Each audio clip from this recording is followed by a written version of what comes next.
Bonjour chers amis, c'est avec beaucoup de joie que nous nous retrouvons ce dimanche matin, un dimanche particulier, c'est le dimanche de la Pentecôte, et c'est vrai que pour nous chrétiens c'est un moment important qui nous rappelle cette venue de l'Esprit Saint parmi nous, et c'est-à-dire la venue de Dieu, car l'Esprit Saint fait partie de la Trinité, le Père, le Fils et le Saint-Esprit.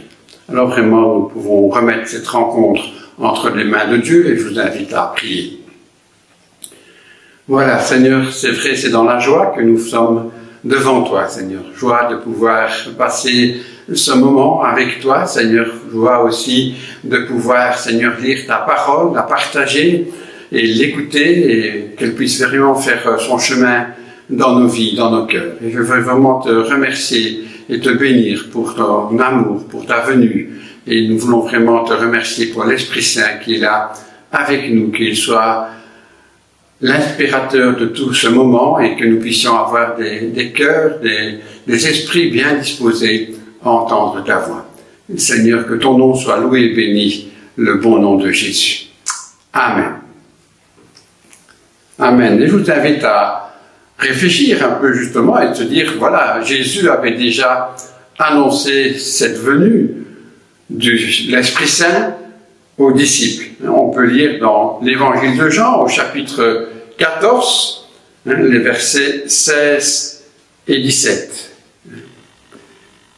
C'est Jésus qui parle et il dit « Et moi, je prierai le Père, et il vous donnera un autre consolateur, afin qu'il demeure éternellement avec vous, l'Esprit de vérité, que le monde ne peut recevoir parce qu'il ne le voit point et ne le connaît point, mais vous, vous le connaissez, car il demeure avec vous et il sera en vous. » Voilà, Jésus prépare ses disciples à recevoir cet Esprit Saint. On peut lire aussi dans l'Évangile de Jean, toujours au chapitre 15, les versets 26 et 27. Quand l'Esprit sera venu, le consolateur que je vous enverrai de la part du Père, Esprit de vérité qui vient du Père, il rendra témoignage de moi et vous aussi, vous rendrez témoignage parce que vous êtes avec moi dès le commencement. On voit là Jésus qui annonce une des missions importantes de l'Esprit Saint, consolateur. Dans toute vie humaine, on vit des moments particuliers, des moments difficiles, et se dire, voilà, je peux en appeler à l'Esprit Saint qui est là pour me consoler du deuil, de la souffrance, des problèmes, des soucis. C'était vraiment merveilleux. Et on lira encore un passage dans l'Évangile de Jean, au chapitre 16, les versets 8 à 11. Jésus toujours qui dit « Et quand il sera venu, il convaincra le monde en ce qui concerne le péché, la justice et le jugement. En ce qui concerne le péché, parce qu'il ne croit pas en moi. La justice, parce que je vais à mon Père et que vous ne me verrez plus. Le jugement, parce que le prince de ce monde est jugé. » Voilà. Est-ce qu'on réalise la mission de l'Esprit Saint pour les disciples, mais pour nous aujourd'hui? Voilà, Jésus a évoqué plusieurs fois cette venue de l'Esprit Saint, et puis au moment où il va les quitter, dans le livre des Actes des Apôtres, on peut lire au chapitre 1, le verset 8, « Mais vous recevrez une puissance, le Saint-Esprit survenant sur vous, et vous serez mes témoins à Jérusalem, dans toute la Judée, dans la Samarie et jusqu'aux extrémités de la terre. Voilà ces paroles d'adieu de Jésus, mais ces paroles aussi, non seulement de l'envoi de l'Esprit Saint, mais aussi de la mission qu'ils vont pouvoir accomplir avec l'Esprit Saint en eux. Et c'est vrai que je me suis demandé un peu quel était l'état d'esprit de ces disciples au travers de ce qu'ils avaient vécu, de ce qu'ils avaient entendu, et notamment par rapport à l'Esprit Saint. Ces paroles de Jésus qui leur a annoncé cette venue. Qu'est-ce que les disciples se sont imaginés, ont pensé? Alors on va peut-être le découvrir un peu plus dans la deuxième partie de ce culte, mais avant nous voulons écouter ce beau cantique qui nous dit « par sa seule puissance ». On parle de l'Esprit Saint, évidemment, dans l'unisson, le cantique 227, « par sa seule puissance, par l'action de l'Esprit, une nouvelle naissance en chacun s'accomplit. » Pour ressembler au Maître, vivre ce qu'il a dit, son disciple doit être un flambeau dans la nuit. Écoutons ce cantique.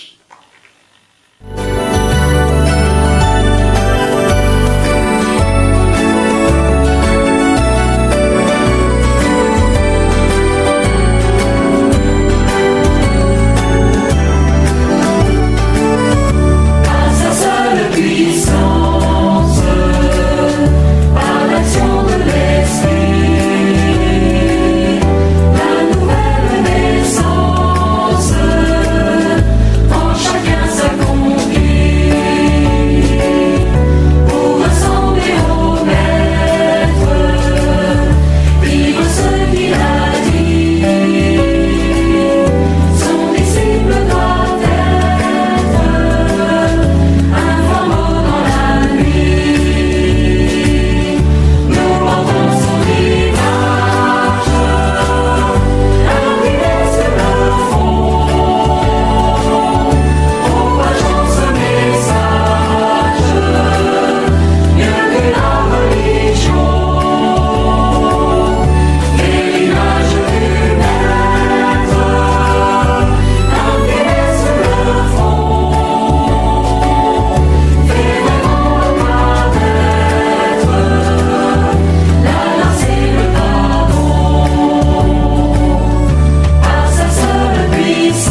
Quel beau cantique. La puissance de l'Esprit Saint qui est venu toucher nos cœurs, nos vies. N'est-ce pas important de se dire que voilà, comme le dit le cantique, nous portons son image. L'image de Dieu au travers de l'Esprit Saint qui est en nous. L'image de Jésus. Jésus au travers de l'Esprit Saint qui est en nous. Je vous invite à continuer dans ce culte et se dire, voilà, les disciples sont rassemblés dans la chambre haute, ils sont là à plusieurs, dans l'attente de ce que Jésus leur a annoncé, la venue de l'Esprit Saint. Et on peut lire en Acte 2, nous lirons les 10 premiers versets, les 12 premiers versets. Le jour de la Pentecôte, ils étaient tous ensemble dans le même lieu. Tout à coup, il vint du ciel un bruit comme celui d'un vent impétueux. Et il remplit toute la maison où ils étaient assis. Des langues semblables à des langues de feu leur apparurent, séparées les unes des autres, et se posèrent sur chacun d'eux. Et ils furent tous remplis du Saint-Esprit et se mirent à parler en d'autres langues, selon que l'Esprit leur donnait de s'exprimer. Or, il y avait en ces jours à Jérusalem des Juifs, hommes pieux de toutes les nations qui sont sous le ciel. Au bruit qui eut lieu, la multitude accourut et elle fut confondue, parce que chacun les entendait parler dans sa propre langue. Ils étaient tous dans l'étonnement et la surprise, et ils se disaient les uns aux autres, « Voici, les gens qui parlent, ne sont-ils pas tous Galiléens? Et comment les entendons-nous dans notre propre langue? À chacun, dans notre langue maternelle. Parthes, Mèdes, Élamites, ceux qui habitent la Mésopotamie, le Pont, l'Asie, la Phrygie, la Pamphylie, l'Égypte, le territoire de Libye, et ceux qui sont venus de Rome, juifs et prosélytes, crétois et arabes. Comment les entendons-nous parler dans nos langues des merveilles de Dieu? Ce qui me semble déjà important dans ce passage, c'est de se dire que ce Saint-Esprit est venu dans la volonté de Dieu, dans le plan de Dieu. Et il fait partie de Dieu. Il y a notre foi, notre conviction qui est là, on dit qu'il y a le Père, le Fils et le Saint-Esprit. Et donc le Saint-Esprit est une partie de Dieu qui est avec nous aujourd'hui, qui était avec les apôtres à ce moment-là, mais qui aujourd'hui est là, présent à nos côtés. Et là, je crois que c'est important de se dire, voilà, si Jésus est reparti, qu'on a pu l'occasion de partager avec lui, l'Esprit est là. Il a pris la place quelque part de Jésus dans la connexion avec nous. Et donc cet Esprit est là qui va parler à nos cœurs. On a difficile évidemment de s'imaginer le Saint-Esprit. On s'imagine le Père, un patriarche, même si on n'a jamais vu Dieu. On s'imagine le Fils parce qu'il a été homme comme nous, mais il est monté dans la gloire du Père. Le Saint-Esprit, je dirais, peut-être plus à imaginer comme le vent. Le vent, on ne le voit pas, mais on le sent, on voit son action. Et là, je crois que c'est important de se dire que le Saint-Esprit est une action. Il est en action sur la terre aujourd'hui. Il est en action dans nos vies, dans ceux qui ouvrent leur cœur à Jésus. Il vient demeurer. Et c'est là que Jésus nous encourage à demeurer fondé en lui, demeurer attaché. Et là, l'Esprit Saint va nous enseigner, va nous guider, va nous conseiller, hein, et va nous convaincre. On voit là tous des rôles que l'Esprit Saint va remplir dans nos vies aujourd'hui. Et puis là, on voit dans ce passage, lorsque l'Esprit Saint vient habiter les disciples, qu'est-ce qui se passe? Un événement important, hein, qui attire la foule, hein, et cette foule qui est là de différentes nations, et qui entend ses disciples parler dans leur propre langue. Alors c'est déjà quelque chose de merveilleux, mais ce qui est merveilleux, c'est de se dire, il nous parle des merveilles de Dieu dans notre propre langue. On voit là combien l'Esprit Saint est Dieu et se révèle. Il se révèle au travers de nous, il agit et il parle. Et en nous, au travers de nous, il va nous encourager à parler des merveilles de Dieu. Est-ce que nous en sommes conscients? Est-ce que nous le faisons? C'est quelque chose d'important. Hein, c'est se dire, témoigner de cet amour de Dieu, des merveilles de Dieu. Et on a le privilège dans l'armée du salut de vivre des moments de témoignage. Et ça doivent être vraiment ces moments où Dieu nous a parlé. J'ai eu l'occasion de partager aujourd'hui avec quelqu'un qui est venu et qui m'a partagé la difficulté parce que durant cette semaine, sa maison a brûlé. Il est actuellement en Belgique, sa maison n'est pas en Belgique. Et voilà, il a appris ça jeudi matin. Et il a eu un merveilleux réflexe. Il s'est arrêté. Il s'est mis à genoux. Il a dit, Dieu, qu'est-ce que tu veux me dire par ça?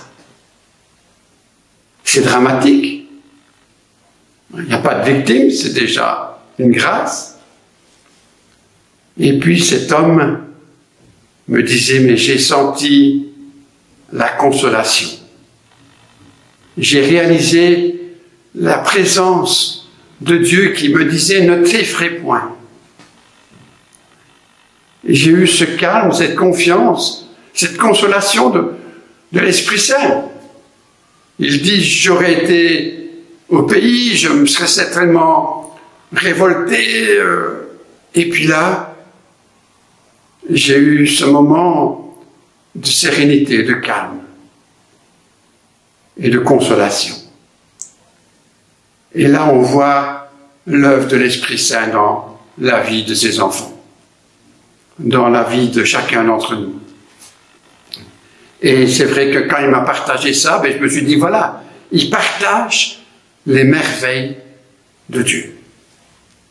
Que dans notre monde d'aujourd'hui, Dieu a pu lui révéler cela. J'aimerais partager aussi avec vous quelques versets dans les Actes des Apôtres, au chapitre 10. On lira ensemble les versets 44 et 45. Je vous remets un peu le contexte, c'est ce moment où l'apôtre Pierre reçoit vraiment un appel de Dieu, l'interpellation de Dieu, d'aller à la rencontre de l'inconnu, et notamment des Romains. Lui, juif, qui était censé ne pas aller chez les non-juifs, se sent vraiment poussé par l'Esprit à aller à leur rencontre. Et Dieu a préparé son plan, et il a envoyé quelqu'un pour venir chercher Pierre en disant, viens chez Corneille, il a demandé que tu viennes le visiter. Et Pierre, dans son incompréhension, mais dans son obéissance à la voix de Dieu, à l'Esprit de Dieu, va l'accompagner.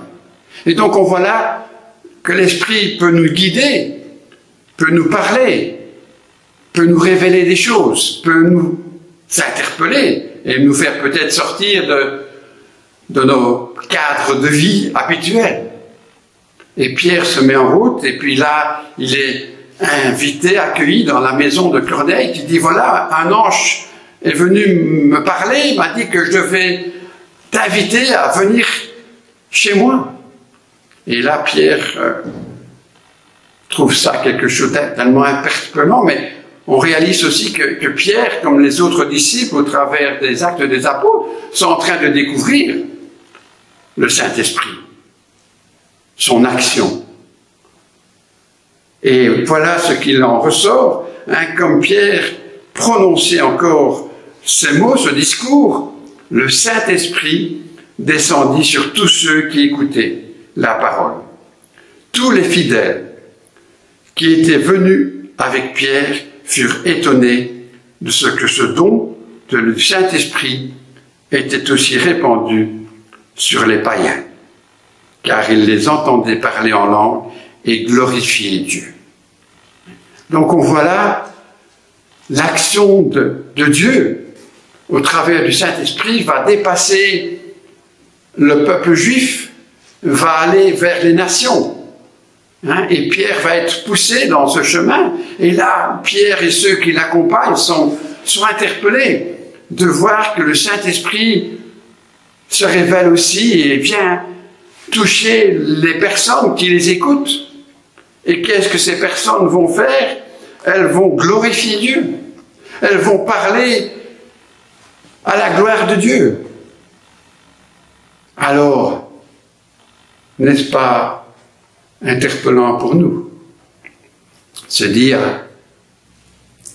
j'ai envie de témoigner, j'ai envie de parler des merveilles de Dieu. Alors Saint-Esprit, viens dans mon cœur. Saint-Esprit, viens dans ma vie, afin que vraiment je puisse mieux te connaître, mieux t'écouter, mais parler de la grandeur, de la profondeur, de la largeur, de la hauteur de l'amour de Dieu. De prononcer la gloire de Dieu, de partager les merveilles de Dieu dans ma vie, mais aussi autour de nous. Et je crois que chacun peut dire, mais oui, Dieu m'a touché, je peux le témoigner. Et c'est quelque chose qui est donné à chacun de nous. Témoigner de cet amour de Dieu. N'est-ce pas important? N'est-ce pas notre mission à chacun? Parce que dans le plan de Dieu, il le disait à ses disciples, c'est que vous alliez aller à Jérusalem, en Samarie, mais jusqu'aux extrémités du monde. Et on est bien conscient que ce n'est pas les quelques disciples qui, en quelques années, ont pu accomplir cela, mais qu'au travers des siècles, l'œuvre de Dieu s'est répandue. Et aujourd'hui encore, elle se répand, mais elle se répand au travers de ses enfants, au travers de nos témoignages, au travers de l'action de l'Esprit dans nos vies. Alors puissions nous laisser remplir de l'Esprit, être simplement réceptifs à la venue. Ces gens étaient là, en train d'écouter la parole annoncée, proclamée, et le Saint-Esprit a vu leur cœur bien disposé, venu les remplir, les bénir. Et aujourd'hui, il veut le faire avec moi, mais avec chacun de nous, avec toi qui entends ces paroles en ces instants. Alors laissons l'Esprit agir, accueillons-le, accueillons-le. Dieu est parmi nous au travers de l'Esprit et Dieu nous invite à le glorifier, nous invite à prier. Voilà, Seigneur, nous sommes là, c'est vrai, dans la reconnaissance. Reconnaissance de ta venue au travers de ton Esprit Saint. Merci Seigneur pour le Saint-Esprit qui est là. Merci parce que tu veux nous remplir de ton esprit, afin que nous puissions proclamer tes merveilles, annoncer ta gloire. Toi, un Dieu tellement merveilleux, qui est là avec nous pour nous guider, nous accompagner, nous consoler, nous convaincre. Alors rends nos cœurs, rends notre intelligence, rends notre esprit sensible à ta voix. Permets qu'encore aujourd'hui soient des jours de bénédiction pour chacun, chacune qui entend, mais pour que nous puissions être des instruments qui partagent ta présence en nous, ta vie en nous. Merci pour ton Église aujourd'hui. Merci parce que tu veux bénir tes enfants au travers du monde.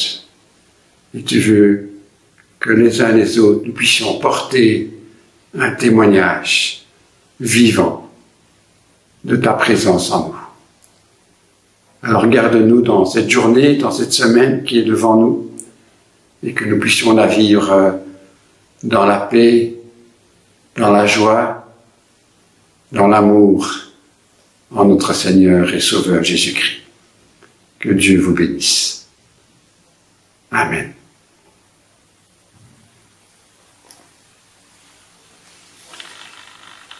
Et je veux vous inviter à écouter un beau chant qui nous dit « Hosanna, gloire au plus haut des cieux, gloire à Dieu au plus haut des cieux ». Et j'ai pris ce chant parce que vous allez voir au travers de cette vidéo combien l'Esprit de Dieu parle au travers du monde et qu'au travers du monde, ses enfants, nous sommes appelés à le louer et à le glorifier. Que Dieu vous bénisse.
Vossas mãos gritai, Hosanna in excelsis.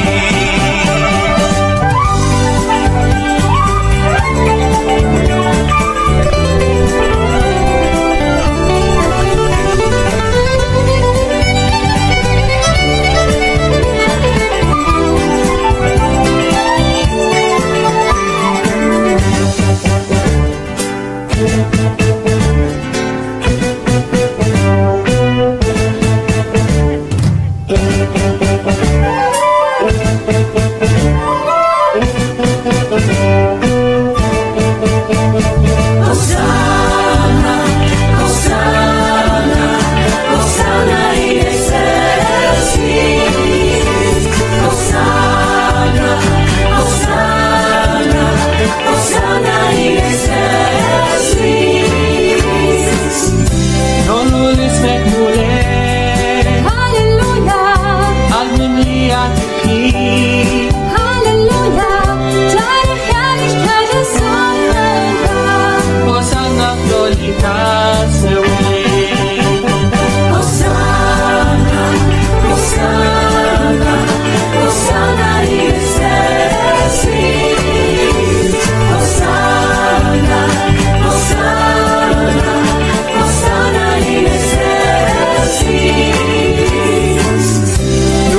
يسبح اسمك هللويا بقلوب شاكرة هللويا في بالصالحات بازل هوشعنا في الأرض